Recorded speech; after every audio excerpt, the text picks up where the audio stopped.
तो एपिसोड की शुरुआत में मैं बता देना चाहती हूँ कि यहाँ पर जो मेन किरदार है उसका नाम एलेक्स था, उससे बदल कर डेकिसुकी रखा गया है। तो शुरुआत में पिछले वीडियो में हमने देखा था कि उस बच्ची का भाई और दोस्त ब्लू ईगल के अंडे को लेने के लिए गए होते हैं, जहाँ पर वो ईगल उन्हें देख लेती है और उन पर हमला करने लगती है, आगे बढ़ती है। तभी वहाँ पर डेकिसुकी आ जाता है और उन्हें अंडा छोड़कर भागने को कहता है। तब टाइलर कहता है कि हम यहाँ से अंडा लिए बगैर नहीं जाएंगे। इसके बाद वह ब्लू ईगल के घोंसले से बड़ी तेजी से उतरने लगते हैं। तभी ब्लू ईगल अपनी पावर का इस्तेमाल करते हुए उनकी रस्सी को काट देती है। तो फिर वह सभी के सभी एक साथ गिर जाते हैं, लेकिन रेत में गिरने की वजह से वो सारे बच जाते हैं और वो सब अंडे को लेकर वहाँ से भागने लगते हैं और ब्लू ईगल उनका पीछा करते हुए उन पर अटैक करने लगती है। तभी टाइलर डेकिसुकी के कहने पर अंडा उसे पार्सल कर देता है, लेकिन उसकी वजह से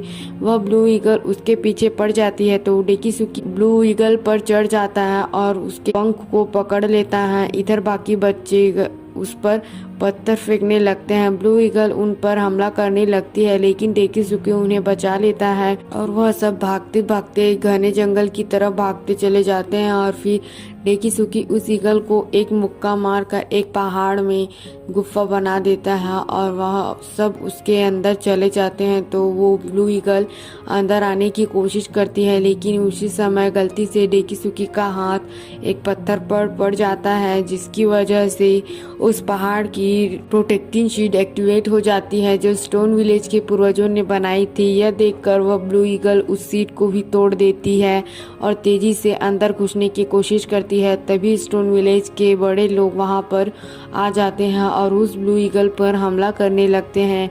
इधर सभी बच्चे सेन के पास जाते हैं, जिन्हें देखकर सेन समझ जाते हैं कि ब्लू ईगल इनके पीछे क्यों पड़ी है। तब इसलिए वह उन्हें लेकर गांव भागने लगते हैं, क्योंकि उनके गांव को उनके गॉड प्रोटेक्ट करते हैं और उन पर कोई हानि नहीं पहुंचने देते। अब ब्लू ईगल उनको भागता हुआ देखकर उन पर अटैक करती है, लेकिन सेन बच्चों को बचा लेता है। तभी वह सब गांव के अंदर पहुंच जाते हैं। तभी ब्लू ईगल भी गांव के अंदर घुसने की कोशिश करती है, पर उनके गॉड उस ईगल को दूर तक फेंक देते हैं। उसी समय उस ईगल का अंडा फूट जाता है और उसके अंदर से एक ईगल का बच्चा बाहर आता है, लेकिन इतनी भाग दौड़ देखकर वह ईगल मर जाता है। यह देखकर ब्लू ईगल बहुत ज़्यादा गुस्सा होती है और अपनी पावर का इस्तेमाल कर गॉड द्वारा लगाई गई शीट को तोड़ देती है। अब ब्लू ईगल अपने बच्चे के पास में जाती है, जिसे मरा हुआ देखकर वह चीखने लगती है। तभी गॉड उस पेड़ की टहनी को उस बच्चे के पास लाकर कुछ जादू करते हैं, जिसकी वजह से वह ईगल का बच्चा फिर से जिंदा हो जाता है। साथ ही गॉड ने उस बच्चे के अंदर कुछ स्पेशल पावर डाल दी थी। तभी यह देखकर वह ब्लू ईगल और डेकिसुकी बहुत ज़्यादा खुश हो जाते हैं। तब डेकिसुकी उस बच्चे के पास जाकर जो भी हुआ उसके लिए माफ़ी मांगता है। आगे स्टोन विलेज का एक आदमी सेन के पास आकर कहता है कि हमारे पास जो खतरनाक माउंटेन है उनके ट्रैप किसी ने तोड़ दिए हैं। यह सब सुनकर सेन कहता है कि अब समय आ गया है कि इधर हम एक बड़े से लाइन टाइम बिस्ट को देखते हैं जो थोड़ा घायल था। तभी उसे चारों ओर से एक और बिस्ट घेर लेता है और इसी के साथ ये एपिसोड यहीं खत्म होता है।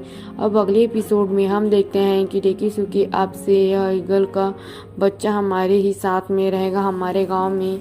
यह बोलता है, जिसका नाम शायरो रखता है। तब शेन कहता है कि वो ब्लू ईगल इसे हमारे गॉड के पास छोड़कर चली गई है, तब तुम इसको पाल सकते हो। तभी डेकिसुकी को उस ईगल की बच्ची के अंदर के अजीब से एनर्जी दिखाई देती है। तो शेन उसे बोलता है कि यह एक स्पेशल तरह की एनर्जी है, जिसे तुम भी एक खास तरीके से प्रैक्टिस करके खुद यूज़ कर सकते हो। यह सुनकर डेकिसुकी अपनी प्रैक्टिस शुरू कर देता है और दिन रात मेहनत करने के बाद वह इसमें पूरी तरह से मास्टर बन जाता है, जिसकी वजह से वह और ज़्यादा ताकतवर बन चुका था।